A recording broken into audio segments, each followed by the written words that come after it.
ঈশ্বরকে ভগবানকে কি করে জানা যায়? একমাত্র সাধনার দ্বারায়, ভজনের দ্বারায়। এবার সাধন ভজন ঠিক মতো যারা করতে পারেন না তাদের জন্য একটা সহজ উপায় আছে। কি? ভগবান বললেন আমি দুটি ভগবান তোদের কাছে দিলাম, এই দুটি ভগবানের সেবা অর্চনা কর। এবার বাড়িতে আমার একটা বিগ্রহ রাখবি, একটা মন্দির বানাবি, একটা মন্দির। কেন যেখানে সেখানে বসে কি ঠাকুর নাম করলে হবে না? হবে। যেখানে সেখানে বসে আসন পেতে ঠাকুর নাম করলে ঠাকুরকে ডাকা হবে, কিন্তু মন্দিরে বসে ডাকলে মনের ভাব উদয় হয়। এই যারা মসজিদে যায়, যারা নামাজ পড়ে, ওনাদেরকে জিজ্ঞাসা করবেন তো, যেখানে সেখানে পেতেও নামাজ পড়ে যায়, কিন্তু মসজিদে বসলে যে ভাবটা উদয় হবে, যে সুপ্রিম পাওয়ারটা, অনুভূতি শক্তি আসবে, সেটা কি যেখানে সেখানে বসলে হবে? একটা নির্দিষ্ট জায়গা থাকবে। তো ভগবানকে জানতে গেলে, নিজেকে অর্পণ করতে গেলে, ঈশ্বরকে অনুভূত করতে গেলে, কারণ সে যে আত্মার আত্মা, সে যে প্রাণের আত্মা। এই আত্মা জ্ঞান সর্বশাস্ত্রে বলছে, আমি বলি। শ্রীমদ্ ভগবত গীতা খুলে দেখুন, ভগবান শ্রীকৃষ্ণ অর্জুনের রথে দাঁড়িয়ে বসে বসে কি বলেছিল বলুন তো? তিনি বললেন, অর্জুন, তোমার মধ্যে আমার মধ্যে যিনি বিরাজ করছেন তিনি হলেন সুপ্রিম পাওয়ার, অলৌকিক শক্তি। তিনি হচ্ছে কি না আত্মা। সেই আত্মা বিশ্ব জগৎ ব্যাপিয়া, বিশ্ব জগৎ ব্যাপিয়া। আবার সে আত্মার আত্মা আমাদের এই শরীরের মধ্যে ভগবান শ্রীকৃষ্ণ বলছে প্রণব ওঙ্কার আত্মা। গীতাতে লেখা আছে আমি গীতার মধ্যে প্রণব ওঙ্কার। তার মানে আমি হচ্ছে মূল। আমাকে ধরার চেষ্টা করো, আমাকে জানার চেষ্টা করো। আর এই রাম বলো, কৃষ্ণ বলো, বিষ্ণু বলো, ইনারা ভগবান, ইনারা ভগবান। সেই ভগবানের কাছ থেকে একটি পাওয়ার আপনাদের আমাদের কাছে এসে লীলা প্রকাশ করে। আবার সেই লীলা অবসান হলে আবার তিনি ফিরে যান অনন্ত শয্যায়। তাই মানুষের কল্যাণের জন্য তিনি আসেন, কল্যাণ করে আবার তিনি চলে যান। সেই জন্য ভক্তজন মণ্ডলী, ভগবান সব কিছু সহ্য করতে পারে, একটা জিনিস মানুষের সহ্য করতে পারে না, সেটা কি? অহংকার। ভগবান প্রতিটি মানুষের মধ্যে দুটো করে জিনিস দেখে, কার মধ্যে কতটা আছে। কি কি? একটি হচ্ছে কার মধ্যে আছে আমাকে পাওয়ার জন্য চোখের জল, আর কতটা আছে অহংকার। এই দুটো জিনিস তিনি দেখে নেয়। আমার কর্তব্য কর্মটা সেরে নিতে হবে। সেটা কি না পিতা মাতাকে প্রণাম করা। কেন? শাস্ত্রে বলছে এই যে শরীরটা, এই যে রক্ত মাংসের শরীরটা, চর্মে ঢাকা, পাঁজরে আটা, মলমূত্র কৃমি সংকীর্ণ দেহ, এই দেহটি বাবা মায়ের কাছ থেকে সৃষ্টি। যতদিন সন্তানগণ পৃথিবীর মাটিতে বেঁচে থাকবে, এই দেহটা কিন্তু বাবা মায়ের ঋণী। তো মানে বাবা মায়ের কাছ থেকে ধার করা বস্তু এটা। তাহলে ঋণী তো সন্তানের কর্তব্য কি? আপনাকে যদি কেউ টাকা ধার দেয়, সুদে দেয়, সুদে 3 টাকা 4 টাকা সুদ শতকরা, কিন্তু যারা সুদে টাকা খাটায় তারা আসল টাকা আগে চায় না, সুদের আশাটা আগে করে। ঠিক তদ্রুপ বাবা মা এই দেহটাকে সৃষ্টি করে পৃথিবীতে ছেড়ে দেয় ছেলেকে। কোনোদিন বাবা ছেলের জীবন চায় না। কি চায়? প্রত্যেকটা বাবা মা চায় ছেলের কাছ থেকে একটু সুদ যায়। কিছু কিছু ছেলে বাবা মাকে সুদ দেয়, কিন্তু কিছু কিছু বর্বর মূর্খের দল আছে বাবা মাকে সুদ দেয় না। অনেকে বলবেন সুদটা আবার কি? সেটা হচ্ছে ভদ্র ব্যবহার, বাবা মাকে একটু ভক্তি শ্রদ্ধা করা, এবং তাদের দুজনকে ক্ষুধার সময় পেটে অন্ন দেওয়া, আর বাজার থেকে ক্ষীর, মাখন, ছানা, আপেল, আঙুর, কমলা, লেবু, বেদানা মাখা বুড়ো বুড়িকে খাওয়ানো। এইটা হচ্ছে সুদ। কিন্তু সব ছেলে বাবা মাকে দেয় না। আর ওই না দেওয়ার জন্য ঋণে ঋণিত হয়ে যায়। যখন পূর্ণ ঋণের বোঝা মাথায় চেপে যায়, দেখবেন যে বৌমাটি তুমি যে ছেলেকে জন্ম দিয়েছো সে বৌমা তো আবার আসবে, তার দুজন দেখবে এসে তোমার দুজনকে দগ্ধ করে করে মারবে। বর্ধমানে এক জায়গায় গান করতে গেছি, একজন ওই ৬২ বছর বয়সের একজন মা লক্ষ্মী, সে এসে কেঁদে কেঁদে বলছে, প্রাণীকৃষ্ণ বাবু আপনার গান শুনলাম, তত্ত্ব শুনলাম, কিন্তু একটা কথা বলি। আমি, বলো মা। আমার ছেলে বৌমা আগে আমাকে ভাত দিত, এই ২ বছর হলো আমাদের দুজনকে খেতে দেয়নি, ভালো মন্দ দেয়নি। তার শ্বশুর বাড়ির লোক এলে কত কিছু খাওয়ায়, আমার দুজনকে কিচ্ছু দেয়নি, কিচ্ছু দেয়নি। আমি ভাবলাম আমি তাহলে কি করব, আপনাকে বলতে হবে কেন আমার ছেলে বৌমা ভাত দেয় না। তখন আমি মাথা চুলকাচ্ছি, কি করে বলবো, মাথা একটা বুদ্ধি এলো। আমি বললাম বলে দেবো, এক্ষুনি বলে দিচ্ছি। আচ্ছা আপনাদের এখানে ওই ৭৫-৮০ বছরের কোনো মাসিমা আছে কি? বলে আছে, পল্টুর মা আছে। পল্টুর মা ৯৭ বছর বয়স। কোথায় বাড়ি? ওই টালির ঘরটা। আমি তার টালির বাড়িতে গিয়ে বলছি, পল্টুর মা আছেন মা? পল্টুর মা মাসি আছেন? এবার সে বুড়ি বসেছিল, পান খাচ্ছিল, টনটনে বুড়ি। সে বুড়ি এসে বলে, কি হয়েছে বাবা? বাবা মা আমার একটা কথা আছে। কি? আচ্ছা এই যে মা লক্ষ্মী দেখতে পাচ্ছ, হ্যাঁ এই মা লক্ষ্মীকে তার ছেলে বৌমা ভাত দেয় না। আচ্ছা কেন দেয় না আপনি কি জানেন? তখন সে বুড়িটি বলল, কি করে দেবে, ও সগীত ওর শাশুড়িকে শ্বশুরকে খেতে দেয়নি, ও খেতে দেয়নি, সেই জন্য ওর ছেলে ওকে খেতে দেয়নি। তবে বাবা মাকে খাওয়াতে হয়, ও তো দেয়নি, ছেলে মেয়েকে শিখায়নি, তাই তার পেটের বাচ্চাও শিখেনি, আর বৌমাটাও তেমন জুটে গেছে। তখনই আমি বুঝলাম, তুমি যদি তোমার শ্বশুর শাশুড়িকে দিয়ে থাকো, ভগবান তোমাকে ঠিক কৃপা করে দিয়ে দেবে, কিন্তু তুমি দাওনি, ছেলে বৌমার কাছে আশা করো কি করে?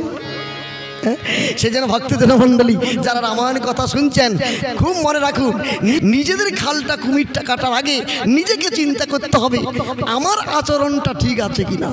ও যত রামায়ণ শুনো, কীর্তন শুনো, যত মায়াপুর নবদ্বীপ বৃন্দাবন যাও না কেন, নিজের শিষ্টাচার কর্ম যদি ঠিক না হয়, বৃদ্ধকালে কিন্তু মহাযন্ত্রণা ভোগ করতে হবে। সেই জন্য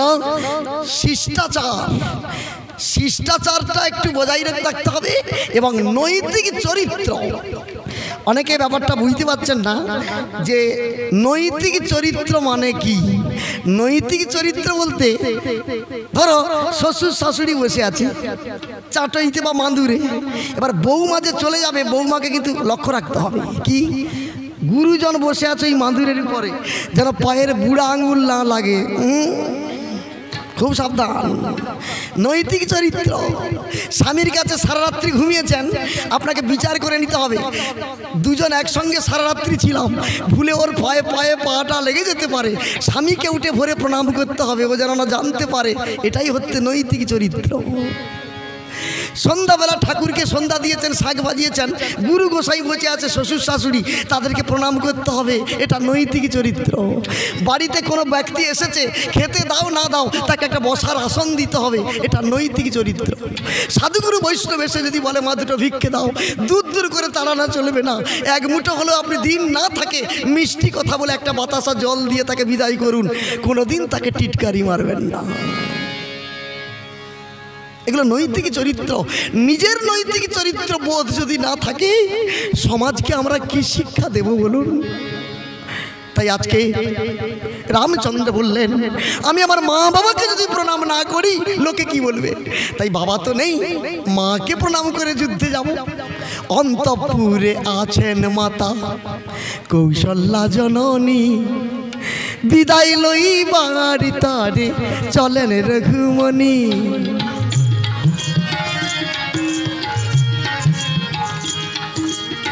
বিদায় লইবার তরে চলেন রঘুমণি।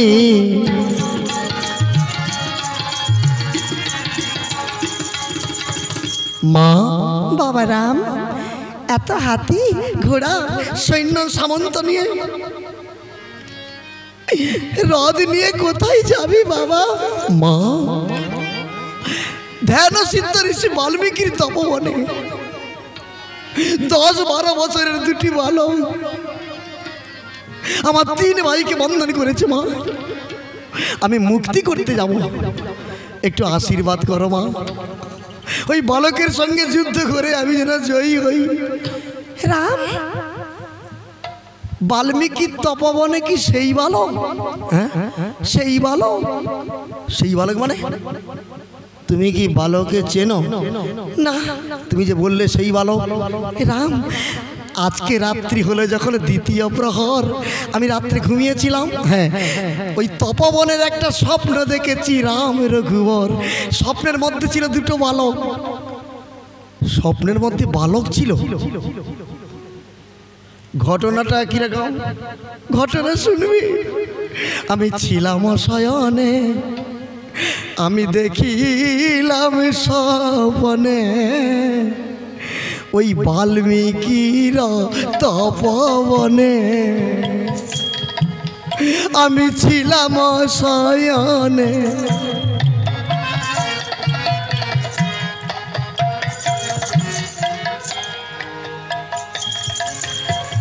সীতা মা তোর বামে বসে আছে সুন্দর ঠামে, তোদের কোলে 2টি যমজ সন্তান স্বপ্নে দেখেছি।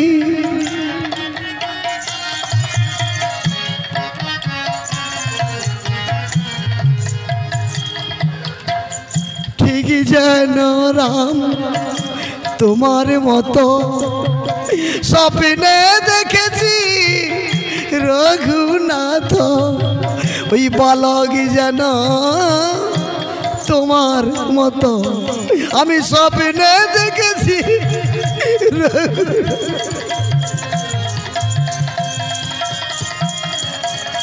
মা, মা তুমি কি বলতে চাও? যে 2টি বালক আমার যজ্ঞের আশ্ব বন্ধন করেছে, সেই বালক আমার বনবাসিনী সীতার সন্তান? না মা, আমার সীতা নাই। সীতা মারা গেছে মা, তার গর্ভের সন্তান মারা গেছে। সীতা আমার নাই, সীতা আমার নাই। মা, সীতার কথা মনে না জাগিয়ে আমাকে আশীর্বাদ করো মা। আমি বালকের সঙ্গে যুদ্ধ করে আমি যেন জয় হতে পারি। তখন কৌশল্যা মা বললেন, ঠিক আছে, তাহলে সোনারাম রণক্ষেত্রে গিয়ে আমার নাম স্মরণ নেবি। আমি তোর মা হয়ে তোকে আশীর্বাদ করি, আজকে বালকের জয় হবে রে। মা হয়ে তোকে আশীর্বাদ করি, বালকের জয় হবে রে।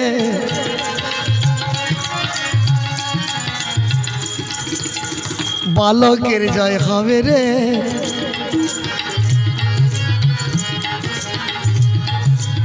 মা, আমি বালকের সঙ্গে যুদ্ধ করতে যাচ্ছি, তুমি মা হয়ে সন্তানকে বিদায় দিচ্ছ, বালকের জয় চাই না। এমন বিদায় আমি চাই না। কেন বাবা? তুমি বললে বালকের জয়। বালকের জয় বলেছি, ঠিক বলেছি। তা বলে রাম সে বালক নয়। সে বালক নয়? না। তাহলে কোন বালক মা? যদি বলি তুই বালক, আমি বালক। এখন বড় হয়ে গেছি, রাজা হয়ে গেছি, আমি তো বালক নয়। রাম, সন্তান যদি বৃদ্ধ হয়ে যায়, তার বাবা মা যদি বেঁচে থাকে, বৃদ্ধ সন্তান প্রজাদের কাছে রাজা হতে পারে, কিন্তু গর্ভধারিণী মায়ের কাছে বৃদ্ধ সন্তান বালক। মা, তুমি আমাকে বালক ভেবে বিদায় দিচ্ছ, আর আমি তো ভেবে বসে আছি সেই বালক। মা তুমি আমার মাথায় একটু হাত রেখে বলো তো বালকের জয়। এবার রামের মাথায় হাত রেখে কৌশল্যা মা কয়, আমি আমার ছেলের মাথায় হাত দিয়ে বলি বালকের জয় হবে রে। রামের মাথায় হাত দিয়ে বলি বালকের জয় হবে রে।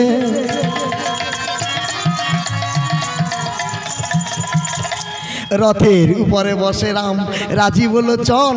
ঘর ঘর শব্দে রথ চালানো সারথি, রথ চলে বাল্মীকির তপবন। আর এখানে ধ্যান সিদ্ধ ঋষি বাল্মীকির তপবনে কুশলাম দুই ভাই যুক্তি করছে। কুশ কি যুক্তি করছে? দাদা, এই দাদা কি রামের ক ভাই রে? 4। দাদা রামের 3 ভাইকে আমরা 2 ভাই বন্দি করেছি, আমরা কি কম বীর বল? লব বলে দূর, এখন আমরা বীর নয়। দাদা তাহলে কবে বীর হবি? লব বলে কুশ ভাই আমার কথা এই জানিস স্থির, রামকে যদি বানতে পারি তবেই আমরা বীর। রামকে যদি বানতে পারি তবেই আমরা বীর। তখন কুশ বলে রামকে আমি বাঁধব রে, যতই কষ্ট হোক দাদা রামকে আমি বাঁধব।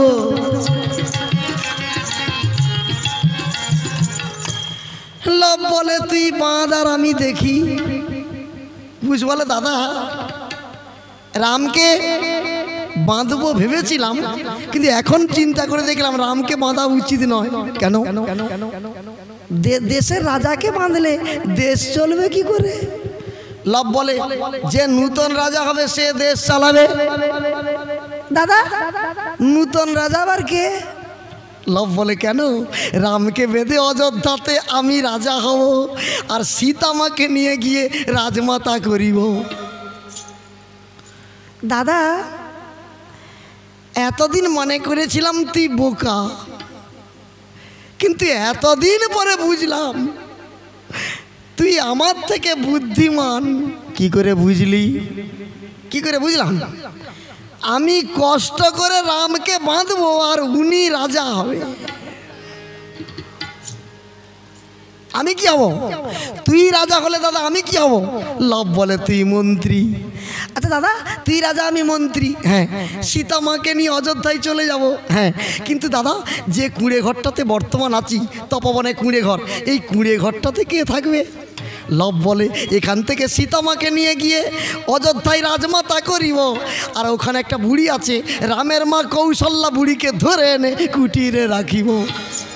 ওই বুড়িটাকে এইখানে রাখবো। আরে সে বুড়িটা তো না খেতে পেয়ে মরে যাবে, রাম তো অজ্ঞান হয়ে যাবে। কি রামকে তো মারা যাবে না, অজ্ঞান করব। তখন জ্ঞান চেতন যখন পাবে তখন উঠে দেখবে তার মা তপবনে কাঁদছে, তখন যে রামের কষ্ট হবে। তখন লব বলে এটাই বুঝাবো, মা কাঁদানারে কতই জ্বালা, ওই মা কাঁদানারে কতই জ্বালা।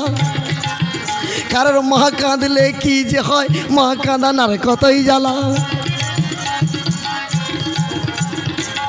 এই দাদা, এই দাদা কি রে একটা রদ আসছে না? হ্যাঁ রে, এই বুঝি সেই রাম এলো রে, এই বুঝি সেই রাম এলো রে। ওই শ্যামল বর্ণ রথের উপরে এই বুঝি সেই রাম এলো রে। রাজা তো এসেছে, রাজা তো এসেছে। আচ্ছা দাদা, বাড়িতে যদি কোনো সাধুগুরু বৈষ্ণব আসে, ভক্তজন মণ্ডলী, বাড়িতে যদি কোনো সাধুগুরু বৈষ্ণব আসে, কিছু করুন না করুন একটু চরণটা কিন্তু ধুয়ে দিতে হয়। কেন বলুন তো? সাধুগুরু বৈষ্ণব যারা, তারা হচ্ছে ভগবানের আরাধনা করেন, নিরামিষ প্রসাদ সেবা করে এবং ভগবানের সঙ্গে তার সর্বক্ষণ একটা যোগাযোগ আছে। আর তাদের দেহটা হচ্ছে ভজন দেহ। এই ভজন দেহতে যদি কেউ প্রণাম করে, পদধৌত করে, সে একটা কাজ পায়। কি না, ভক্তির সঞ্চার হয়। আর ভক্তি ছাড়া মুক্তির কোনো উপায় নেই। একটা কথা মনে রাখবেন, হাটে বাজারে আপনি সব কিছু কিনতে পাবেন, কিন্তু কোনো কিছুর বিনিময়ে 100 গ্রাম বা 200 গ্রাম 250 গ্রাম ভক্তি কিনতে পারবেন না। মার্কেটে কোনো দোকানে গিয়ে বলুন তো যে কৃষ্ণকে ডাকার ভক্তি আমার নেই, 250 গ্রাম দিন, তো পারবেন না, সে দিতে পারবে না। ভক্তিটা একমাত্র নিজেকে সংগ্রহ করতে হয়। ভক্তিটা কি করে সংগ্রহ হবে? এর সাধারণ প্রণালী হচ্ছে, হাটে বাজারে টাউনে মাটির গোপাল, পিতলের গোপাল, ক্যালেন্ডারের গোপাল, আয়নার পট, গোপাল কৃষ্ণ পাওয়া যায়। ওই গোপাল কৃষ্ণ পটকে বা পিতলের ঠাকুরকে নিয়ে এসে বাড়িতে সিংহাসনে বসাবেন। ছোট ছোট থালা করবেন, একটু গ্লাস, নকুলদানা, বাতাসা, বিস্কুট, যখন যেটা পারবেন আপনি ভগবানের উদ্দেশ্য দিয়ে একটা তুলসী পাতা দেবেন। সারাদিনে 2-3 বার তাকে সেবা দেবেন, প্রণাম করবেন। বৌমাকেও শিখাবেন, আমি যদি কোথাও চলে যাই বৌমা, ঠাকুরকে খাবারটা দিয়ে দিও। নাতি নাতনিকে বলে যাবেন, আমি যদি তো ঠাকুমা কোথাও চলে যাই, ঠাকুর যেন উপোস না থাকে, খাবার দিবি, প্রণাম করবি। দেখো তোমার সাজানো ঠাকুরে বৌমা প্রণাম করছে, ছেলে প্রণাম করছে, নাতি নাতনি প্রণাম করছে, মেয়ে জামাই এসেছে তারা চলে যাবে, তারাও প্রণাম করে যাচ্ছে। তাহলে বাড়িতে ঠাকুর থাকা বলুন ভালো, ভালো না খারাপ বলুন? হ্যাঁ, সংসার ধর্ম কিন্তু সবাই করতে পারে না। সবাই হাত তুলবেন না, যে কোনো একজন। আচ্ছা, যে কোনো একজন। আচ্ছা, কারা সংসার করেছেন একজনের হাত তুলুন তো বাবা দেখি। মানে সংসার কেউ করেননি, একজন হাত তুলল, আরেকজন, 2 জন। আচ্ছা ঠিক আছে মা, তার মানে যারা আমার কথাটা বুঝতে পেরেছেন হাত তুলেছেন। আমি বলেছি কারা সংসার করেছেন হাত তুলুন, হাত তুলেছে। এবার যারা হাত তুললেন তাদেরকে প্রশ্ন করি, সংসার আপনি করেছেন না সংসার ছিল, আপনি সেই সংসারে এসেছেন? মানে সংসারটা আপনি এসে করলেন না সংসার বলে একটা ছিল, আপনি সেখানে যোগ দিলেন? মানে ছিল, তারপর আমি এলাম, মানে সংসার তাহলে আমরা কেউ করিনি। তাহলে সংসার কে করেছে? না যার গোত্র নিয়েছি সে করেছে, মানে যে গোত্র। আচ্ছা, এখানে সান্ডেল্য কেউ আছেন? সান্ডেল্য গোত্র, মধুকল্য, কাশ্যপ আছে তো, অচ্যুতানন্দ।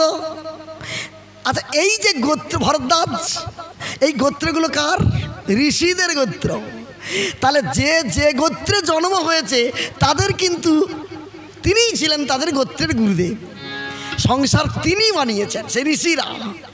তাহলে আমরা প্রত্যেকে ঋষির সন্তান, প্রমাণ হলো কি? আমরা প্রত্যেকে ঋষির সন্তান। তার মানে প্রত্যেকে কিন্তু আমরা ব্রাহ্মণ। এটা 99% মানুষ জানে না। এখনই যে জানা, মণ্ডল, মাইতি ব্যবহার করছি না, এগুলো আমরা পরস্পর নিজেদের সুবিধার জন্য এগুলো পদবী নিজেরা নিজেকে দিয়েছি। সেই লক্ষণ সেন, বল্লাল সেন ছিল, সেইখান থেকে এগুলো এসেছে। কিন্তু তার আগে ওই গোত্রটা ছিল। আমরা সবাই কিন্তু ঈশ্বরের সন্তান। কালক্রমে মাঝখানে যজ্ঞসূত্র আমাদের হারিয়ে গেছে। প্রত্যেকের পয়তা ছিল আমাদের। সান্ডেল্য মুনির পুত্র, ভরদ্বাজ মুনির পুত্র, সবার আমাদের পয়তা ছিল, তাই হারিয়ে গেছে। সেই জন্য চৈতন্য মহাপ্রভু কলির পাবন অবতার গৌর হরি নদিয়া নবদ্বীপে আবির্ভাব হয়ে তিনি এবার ঘোষণা করলেন, পয়তা চলে গেছে, ক্ষতি নেই, আপাতত একটা তুলসীর মালা পরে চিহ্নিত হয়ে রাখো। একটা তুলসীর মালা আপাতত গলায় রেখে তুমি যে হিন্দু সনাতন ধর্মের লোক, এইটুকু একটা প্রমাণ। মানে তুলসীর মালা পড়লে যে গোবিন্দে কৃপা হয়ে যাবে তা নয়, না পড়েও গোবিন্দকে পাওয়া যায়। রামকৃষ্ণের তো তুলসী মালা নেই, বিবেকানন্দের তুলসী মালা আছে? নাই। বিবেকানন্দের তুলসী মালা নেই বটে, কিন্তু বিবেকানন্দের নামটা কি বলুন তো? স্বামী বিবেকানন্দ।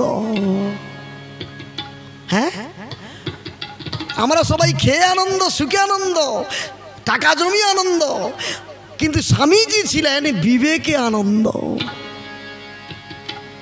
সুপ্রিম পাওয়ার। আর পাবেন তো গুরুরূপে কাকে পেয়েছিলেন বলুন তো? শ্রীরামকৃষ্ণ পরমহংসদেব ছদ্মবেশে এসেছিলেন আমার ঠাকুর।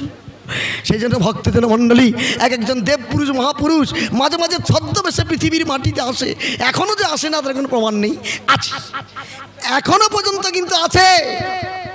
কিন্তু সেই শুদ্ধ আত্মাগুলো আকাশে বাতাসে ঘুরছে, জন্ম হওয়ার চেষ্টা করছে, কিন্তু মা পাচ্ছে না। ব্যাপারটা বুঝতে পারলেন মা?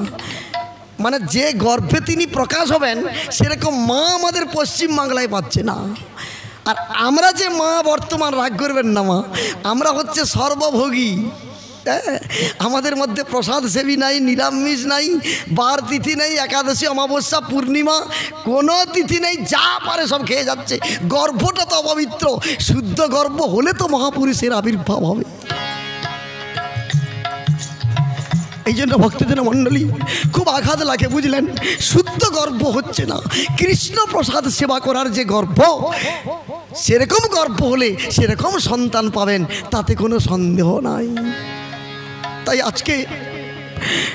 আজকে ভগবান শ্রীরামচন্দ্র আসছে। লবকুশ বললেন, দাদা রাজাকে সম্মান দিতে হবে, এটা শিষ্টাচার। দূর থেকে কুশলাম, রামচন্দ্রকে করিল প্রণাম। যেই করেছে প্রণাম, রথের উপরে দেখতে পেলেন রাম। রামচন্দ্র বললেন, তোরা আমাকে প্রণাম করলি বাবা, আমি আশীর্বাদ করি বাবা, তোদের হবে জয়।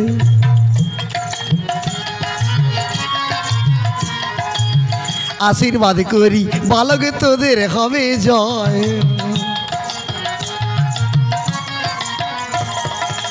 এই কথা রামচন্দ্র বারে বারে কয়।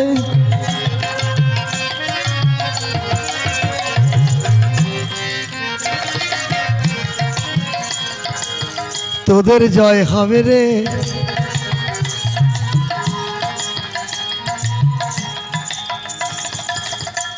তোদের জয় হোক। হনুমান বললেন, আপনি কি করলেন বাবা? কেন? বালক আপনাকে বন্দি করবে, আপনি বলছেন তোর জয় হোক। রামচন্দ্র বললেন, আমি কোনোদিন কাউকে আশীর্বাদও করিনি, কাউকে অভিশাপও করি না। যে যেমন মন নিয়ে, যে যেমন ভক্তি নিয়ে আমার কাছে ডাকবে, চাইবে, সে আপনা আপনি পেয়ে যাবে। রামচন্দ্র রথ থেকে নেমে লবকুশের দিকে তাকিয়ে আছে, বলে, মরি মরি কিবা সুন্দর রূপা মনোহর, কাঞ্চন বরণ জিনিয়া। আহা কিবা সুন্দর রূপা মনোহর।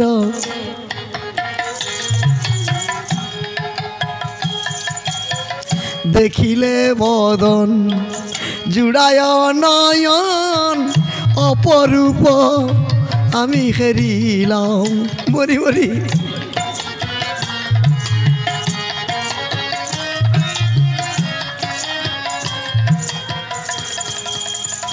দেখে মুনি মন ভুলে যায়,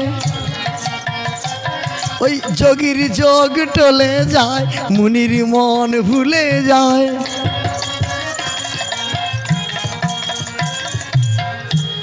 বালক, তোমরা দুই ভাই কি জাতি, কোথায় বসতি, কি তোমাদের পরিচয় বালক? সে কি নাম? পরিচয় চাহা? বনবাসী মোরা এই পরিচয়, পাতার কুটিরে মোদের আশ্রয়। বনবাসী মোরা এই পরিচয়।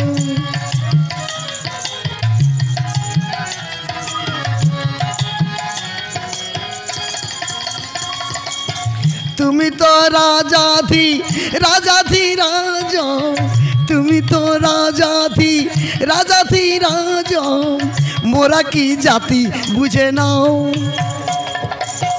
বনবাসী মোরা এই পরিচয়, পাতার কুটিরে মোদের আশ্রয়।